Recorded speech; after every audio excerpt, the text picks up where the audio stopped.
নমস্কার বন্ধুরা, আমি শিখা আর আপনারা দেখছেন রূপ গার্ডেন্স।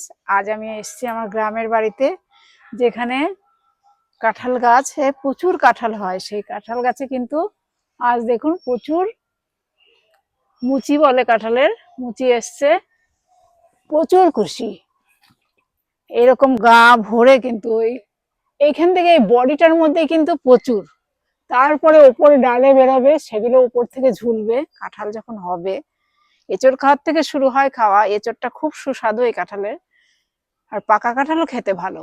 তবে এঁচড় অবস্থা থেকে আমি খাওয়া শুরু করি, নিয়ে যাই, আপনাদেরও দেখাই। আজ দেখাচ্ছি ফুলের অবস্থা থেকে। ফুল থেকে সবে একটু একটু কুশি বেরিয়েছে, কোনোটা সম্পূর্ণ বেরোয়নি। কত হয়েছে দেখুন, বেশিরভাগই কিন্তু থেকে যাবে। খুব ভালো লাগলো আমার দেখে, তাই আপনাদের সামনেও তুলে ধরলাম। কারণ এত আগে কোনোবার আসা হয় না, এবার আগেই পৌঁছে গেছি, তাই এত সুন্দর একটা জিনিস দেখতে পারলাম, তাই আপনাদের সামনেও তুলে ধরলাম। ভালো লাগলে অবশ্যই পাশে থাকবেন, সাথে থাকবেন, আমাকে এগিয়ে যেতে সহায়তা করবেন। আজ এখানেই রাখছি। নমস্কার।